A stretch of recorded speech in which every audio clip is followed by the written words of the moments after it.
असते भीमा तुझ्या मताचे जर 5 लोक असते तलवारीच्या तयांचे न्यारेच टोक असते. अरे वाणीत भीमा आहे करणीत भीमा असता भीमा तुझ्या मुलांचे वागणेच चूक असते. आपल्या वाणीत फक्त जय आदिवासी आहे. 9 ऑगस्टला जय आदिवासी जय आदिवासी, दुसऱ्या दिवशी राम राम. बरं आहे ना, आम्ही 1 दिवसासाठी फक्त आदिवासी होतो आणि बाकी 364 दिवस पांढरपेशीच वागतो. सांगा बरं, तुमच्या इथं आता राग आला तरी चालेल, माझ्यावर केस करी तरी चालेल. कारण का तर मी आता संविधानाच्या तत्वाने वागणार आहे. कोण कोण गणपती बसवत आहे याच्यापैकी? यावर्षी कोणाकोणाकडे गणपती आहे आता सांगणारच नाही. बसवा आणि मुजा. खरं सांगा, पार्वतीने आंघोळ करताना एवढा 5-6 किलो मळ निघाला होता तिच्या अंगाला, त्याचा गणपती बनवला. अरे काय, किती अडाणी असावं माणसाने, किती अज्ञानी असावं. मी माळकरी आहे, ध्यानात घ्या, मी माळकरी आहे. मी कीर्तन प्रवचन करणार आहे.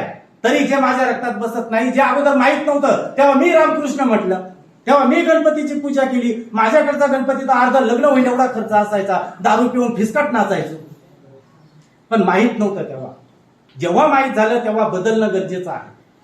आणि जेव्हा मला आता गेल्या वर्षी पंढरपूरची वारी मी कॅन्सल केली, का नाही माझ्या धर्मात बसत ते, मला कोणता धर्मच नाही. अगोदर मी हिंदू आहे, हम हिंदू आहे, छाती दुखच तर बडवायचो. आता मी हिंदूच नाही तर मी का जाऊ तिथे वारीला? नाही गेलो. पण एक आहे, मरताना सुद्धा तुळशी पान हे शुद्धी करते शरीराचं, म्हणून ती माळ राहावी, हा उद्देश आहे. जर याच्यात ते तत्व नसतं तर ती फेकली असते. म्हणून बंधूंनो, आदिवासी आपल्या परंपरा आपल्या मुलांना पण माहित नाही. काय आपले देव आहेत, हिरवा कोणाला माहित नाही, आपल्या मावळ्या कोणाला माहित नाही. आपल्या बरेचसे देवदेवतांची जी निसर्गातील देवी देवता आहेत ह्या आपल्याला माहित नाही, तर आपल्या पोरांना कुठून माहित होणार आहे. आणि म्हणून आपल्या मूळ दैवतांची इथे फोटो पण आहेत, तुम्ही मेळावा संपल्यानंतर पहा. ज्या ज्या भागात जे असतात तसं तसे निसर्गातले देव आपण तयार करतोय. दगड धोंडे आपले देव आहेत, झाडं देव आहेत, फांद्या देव आहेत, पक्षी देव आहेत, हरण देव आहेत, वाघ देव आहेत, कोल्हा सुद्धा आपला देव आहे. तसं म्हटलं प्रत्येक याच्याकडनं आपल्याला शिकायला मिळतंय. प्रत्येक वनस्पतीकडनं आपल्याला औषधी मिळते.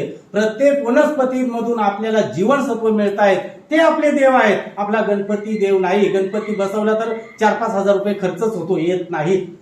पण हिरवा बसवला, त्याची पूजा केली, कंसरी पूजली. कंसरीला याच्यापूर्वी रास पडायची, रास, आणि त्यावेळेला तिथे कोंबडा कापला जायचा. राशीमध्ये हात घातला तर गरम व्हायचं. आहे अनुभव कुणाला? आहे ना? एवढी जागृत दैवत आहे, तिला आपण पापड करायला देतो. कोणी येतात, पापड आपल्याला लागली